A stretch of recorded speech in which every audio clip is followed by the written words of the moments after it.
Okay, I'm about to start the video. I just gotta get up and do something.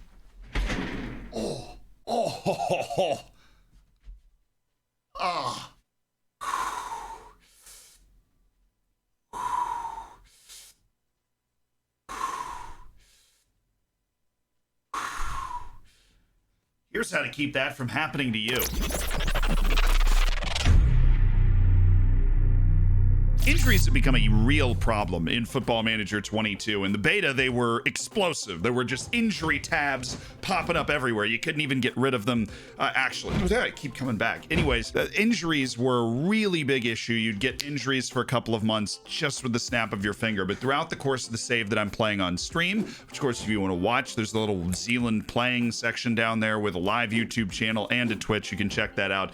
I have figured out how to manage those injuries better than I was doing at the beginning. And so I've come up with a list of things that are going to help you not have hurt players. Capiche? Capiche? Good. Number one, it's always going to be luck-based. If you follow all of these rules, you could still lose your captain to a broken leg for 8 months. I really hope you don't. It is still possible. It's just something to keep in mind.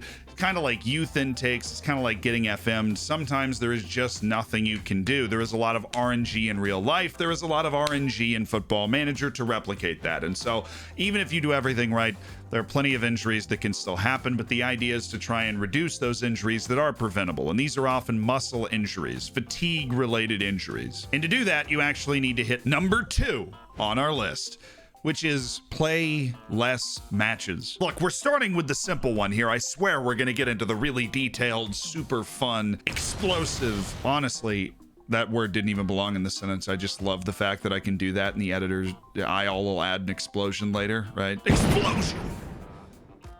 Explosion! Can you imagine what I would be like if I drank coffee?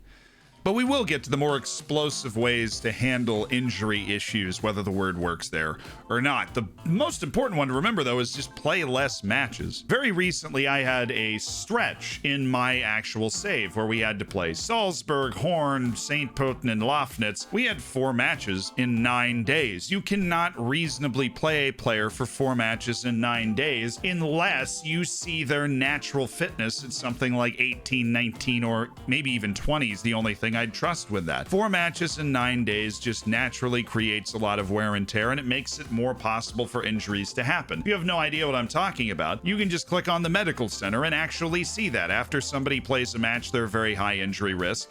And while this isn't the only thing that can add to that injury risk, it is, I mean, this is just really important. When you're about to go into another match, you play a match, you simulate forward 2 days. In fact, let me go forward 2 days right now. I'll show you.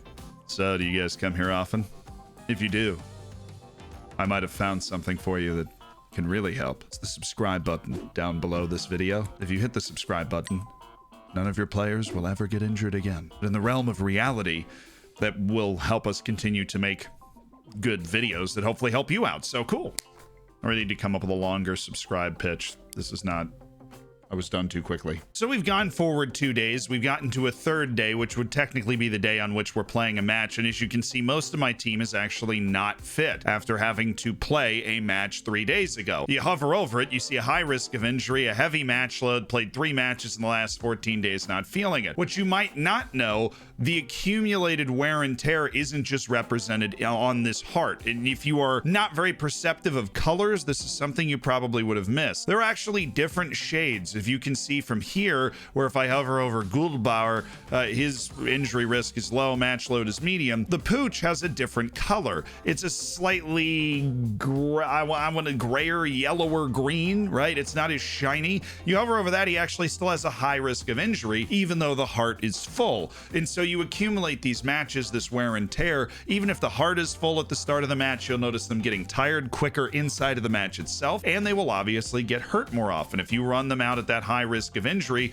because of a heavy match load, then you want to at least consider that and manage it. Maybe consider resting them in one of the 3 matches. I rested my entire first team for one of those 4 matches. And you would say, well, could you afford that? No, I mean, the league chase is completely tied. We ended up winning the match anyways because of some tactical readjustment, but this is why depth is so important. If injuries are more prevalent, you need people that can come in and play. And you also need to get yourself involved in the holiday season. And while it might feel a little early to be blasting Mariah Carey's whatever that song is called that you will hear 85,000 times between now and January 1st. The holidays have come early with Manscaped, the leading and my favorite men's hygiene brand. Well, they've sent me some new stuff to try out, and it's rather wonderful. They sent me some body wash that has actually been remarked upon me smelling well, which is particularly notable because I usually don't leave this room. They have ultra premium body wash and a all-in-one shampoo and conditioner, which of course just gets the job done for this mob. So I've got you guys a deal. It's 20% off and free shipping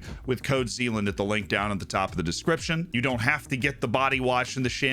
It's just really good. I enjoy it. I use it. If it's good enough for my mane, it's good enough for yours. Maybe you don't want the shampoos. They still have the Performance Package 4.0, which fits into the deal as well. It's got the Lawnmower 4.0, which has got the skin-safe technology. It's going to dramatically reduce any injuries in the grooming department, which is really the point of this video. The Performance Package even comes with anti-chafe boxers. So it is the season to load up on Manscaped. That makes a great gift. I know.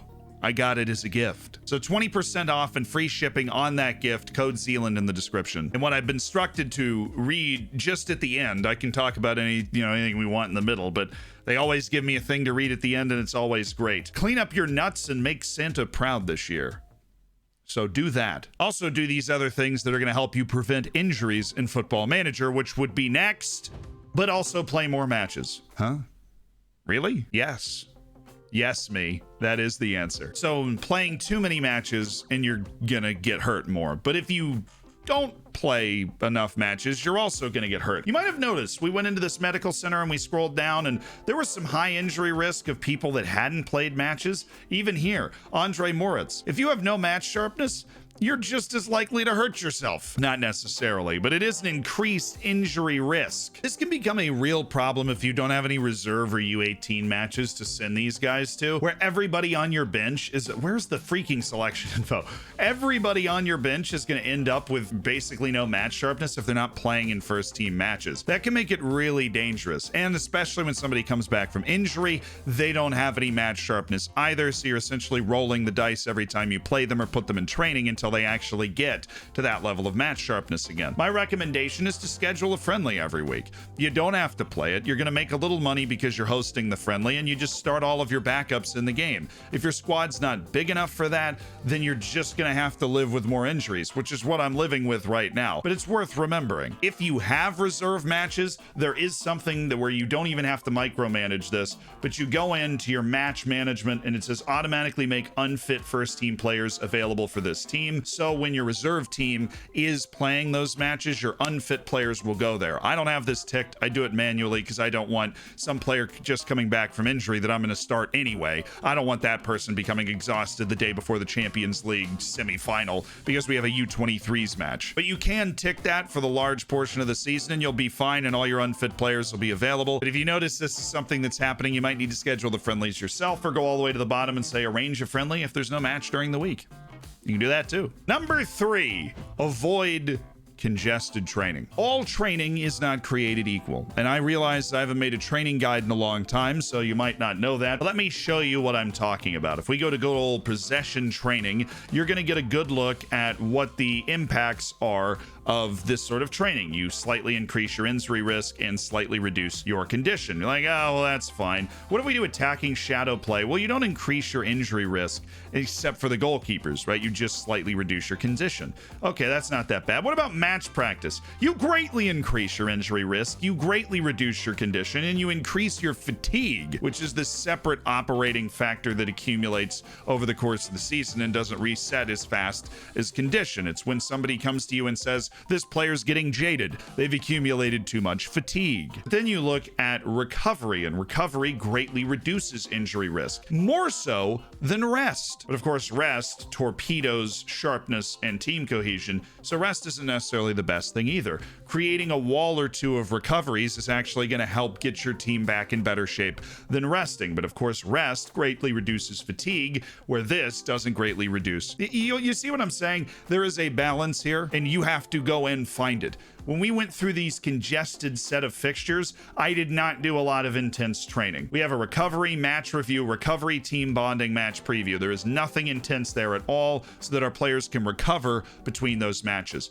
What about between Salzburg and Horn? We put a rest, recovery, match review, match preview, and an outfield. Between Horn and St. Poten, we did go a little bit harder, but we also played our entire backup team against Horn. So we realized that we could go a little harder in training without destroying our entire first team. You want to reduce your team's fatigue while also using recovery well and making sure that you don't do too many intense training regimes back to back or in small windows between a lot of matches, because then you're going to guarantee some injury. You could, of course, still do that and actually rest players for the training. Now, what I'm going to do is save this simulation forward. You saw how tired everybody was. We're going to go back to that other point and give 2 days of rest to everybody in the starting lineup. All right, we're back here, but instead of doing what we just did, we are going to blanket our entire starting lineup, and we are going to go to training, rest, and give them 2 days of rest. Now, I guess I just read a book or something? I don't know. It's an excellent read. It's blank, so I can fill it with my thoughts. So we've completed our simulation. If we look at our players, they're actually, well, look, they're not doing great, right? But they are better. Pooch is actually coming in at the same margin, but we are seeing that they are at least more fit. They have a higher level of conditioning. That heavy match load is still contributing to a higher risk of injury, but they are more ready to compete. Any little thing helps. You can also set this up to happen automatically, and what you might not know is that this sort of thing already happens automatically. If you go to training and then you go to rest, you actually see how there's no pitcher gym work, half intensity, normal intensity. What you might want to do is come in here and throw it down like that. If you don't want to have to remember that that's something that you probably should be doing, then you just double up your intensity on full condition training, or you dial it back to normal. I don't care, do whatever you want, but this can definitely help reduce injuries if you stop people from training when they're not fit. Keep in mind, if you do that for your entire team, you are preventing some talented young players that might be playing in the U19s or reserve matches every week from getting the amount of training that you might want them to get as well. It's all about balance in the universe. That was a bit of a long one, but training is always a long subject. That brings us to our final point, number 5, which is tailor your individual training to the specific player. So you go to training and then you can see your individual training. There's a couple of different ways that people like to do this. This screen works perfectly fine. When you click on somebody, you're going to see a training workload that that player is undergoing, and sometimes you will see a physio recommendation if they feel like it should be changed. In this case, because Elias Felber, we don't feel he should be working on a new position or any new attributes. We just don't feel like it's going to help, so we can just double his training intensity, and that will keep his individual training workload at a medium. If a player is getting hurt or has what is called a recurring injury, which is, say you go to medical center in your season summary and you find somebody that happens to have been out for 2 months and it was only one injury, well, then that's probably not endemic. But somebody like Bubelovic, who's missed 5 weeks over the course of 3 injuries, we might want to reduce his training a little bit because clearly he's struggling to stay fit. The simple process of, we want to work on these things with this player, how can we reduce their individual training workload in order to make sure they stay healthy while working on those things? And that all occurs in the individual training section and in the rest section. And what I wish you could do is individually set rest instructions for players. While you can do that over here on the right and like give 3 days of rest, but you can't set like, oh, when this player is at this level, you want to set this level of training or whatever. As far as I understand, the closest you can get to it is setting intensity to your physio recommendation. If you like your physios, they have 20 physiotherapy. Do that and then just go like this, because it's in the hands of the FM gods. We must pray to them now. For if you've done all these things, a player getting injured is in their hands. Dear FM gods! They just end it there.